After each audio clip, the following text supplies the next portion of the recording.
Всем привет, всем здрасте, дорогие друзья, с вами Кисель, и в этом видео мы с вами будем разговаривать касательно очень интересных замечаний касательно работы Frontier Developments, потому что некоторые моменты не состыкуются, и это позволяет думать касательно очень интересных вещей. Придется послушать данное видео и понять, к чему я веду, потому что сразу, если я скажу, что я имею в виду, вам будет казаться то, что это слишком радужно. Но если проанализировать то, что происходило, то можно прийти к такому выводу.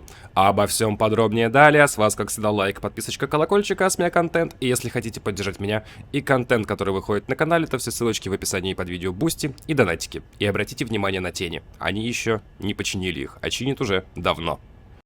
На тенях я не просто так заострил ваше внимание. Есть гигантская куча багов, которые фронтиры не чинят. Или говорят, что чинят. Те же самые тени, либо торговецкие зоны конфликта, которые были проблемны примерно с того момента, как они появились, и вроде сейчас более-менее их отпустило, и можно нормально фармить торгоидов. Плюс не забывайте про такие моменты, как ошибки Orange Sidewinder, Scarlet Krait, Purple Python и, конечно же, Blue Cobra, которая вылезла прямо у фронтиров на стриме. Но при этом у нас выходит уже 15-е обновление через месяц с фиксами, патчами. Но многие вещи не чинятся на протяжении 14 обновлений. Так вот. Ну и, конечно же, лаги с инженерами. Тот же самый инженер, который у нас появился с выходом Одиссея, где нужно проходить наземные зоны конфликта. До сих пор у людей проблемы. Этот список можно просто до бесконечности продвигать. Но в чем смысл? Если фронтиры говорят то, что чинят, и это не чинится, это типа нормально, мы к этому привыкли. Они типа работают над этим и все остальное. Но, когда они чинят что-то, то, что никого не напрягало особо, и делают это резко, без предупреждений, и с первого раза, вот это, друзья, уже звоночек, как по мне. Потому что они кое-что сделали, и сделали в недавних обновлениях. Я не помню, было ли это в патчноутах, но теперь эта штука не работает, а с помощью этой штуки я вам кое-что показывал. Речь идет о внешней камере, которая позволяла пролезть внутрь корабля.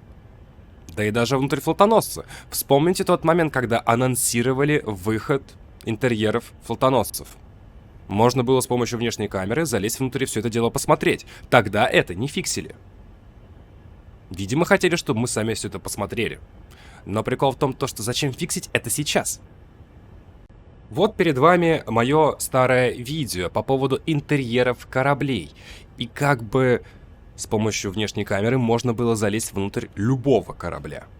Я залез внутрь многих, включая Фердиланса. Когда я в Фердилансе нашел коридор, при этом коридор еще, который освещался лампами, и там еще находилась дверь, я с этого очень сильно удивился. Прям очень сильно. И это намекает на то, что разработки либо идут касательно этого направления, либо шли и были заморожены. Но вопрос, зачем тогда нам вырубать внешнюю камеру? Судя по всему, повторюсь, это лишь только мое оценочное суждение.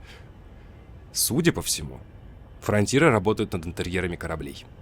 Потому что даже те же самые приколы с Анакондой, то, что у него в носу есть еще одно кресло пилота, даже это теперь посмотреть нельзя. Там находится квадрат. Сейчас покажу.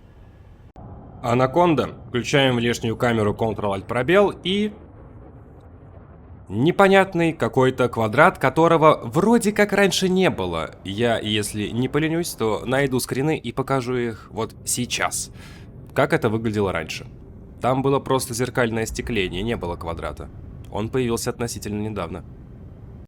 Что фронтиры у нас фиксили с первого раза? Долгая пауза специально, что вы подумали и написали это в комментарии. Так вот, единственное, что мне приходит на ум, это плазма. С бесконечным уроном, которая выносила все с одного выстрела, будь то гидра, либо супер утанкованный игрок. Потому что те же самые дюпы через флотоносцы работали. И починить их долго не могли. Вспомните, это было недавно. Система Шенрарта Дезра, станция Джемисон Мемориал. Читеры вызвали маджестики к станции. 3 или 4 штуки, я не помню, но сам факт, читеры вызвали гигантские маджестики прямо к станции. Это вот нормально? И это не могли пофиксить какое-то время. Вроде даже целых полдня. Видео есть на канале, и то, как все это выглядело, конечно, вы можете посмотреть. Но когда нужно что-то пофиксить, Прям конкретно пофиксить. Что-то то, что не мешает другим игрокам. Это я говорю сейчас про внешнюю камеру. Это фиксится с первого раза. Вопрос. Зачем? Дайте ответ на этот вопрос в комментарии. Если вы будете мне говорить то, что интерьеры кораблей это сложно, это никому не нужно, возможно соглашусь, а возможно скину вот это вот видео, оно будет тоже в описании, где игрок в одиночку это сделал. Проработал, да, один корабль, только посмотрите его канал, там не только один корабль, там даже есть такие моменты, как он заходит в сайдвиндер, и там и ТРП стоит, и модули, и как бы кабина. Зачем это нужно нам? Не знаю. На самом деле, введение интерьеров кораблей для меня под вопросом.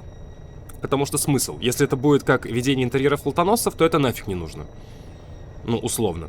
Учитывая потраченное количество времени на разработку данной штуки. Но для проекта Elite Dangerous и для портфолио Frontier Developments это будет великолепно. Объясняю. Есть такая игра Star Citizen, которую вы знаете. У нее следующая проблема. Она находится у нас в альфе.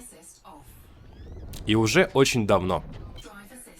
И что получается? Игра собрала 550 миллионов. Сделала, конечно, интерьер, сделала все по красоте, но альфа.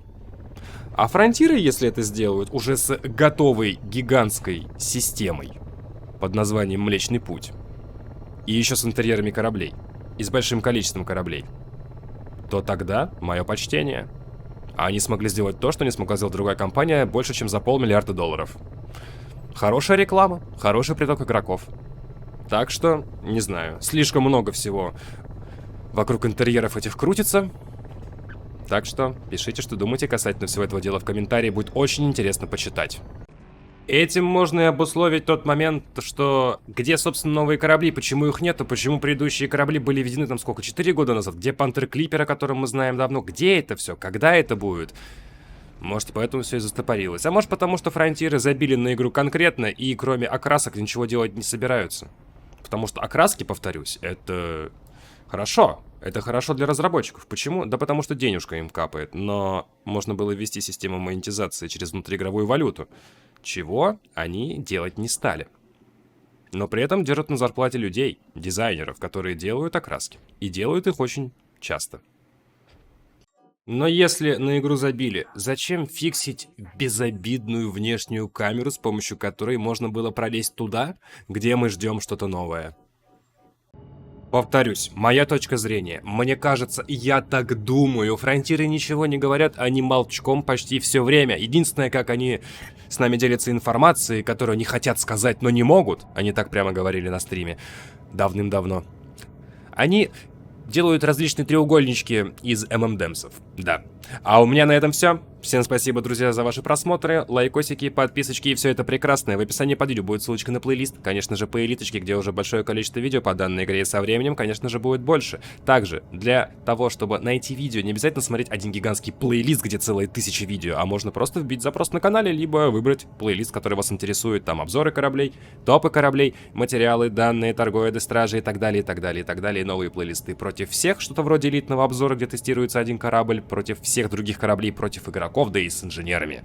И лор-сюжет, конечно же, где, собственно, лор-сюжет. Также ссылочки на социальные сети, такие как Трова, где проходят стримы, группа в ВК, Дискорд-сервер и Телеграм-канал. И если хотите поддержать меня и контент, который выходит на канале, то все ссылочки в описании под видео, бусти и донатики.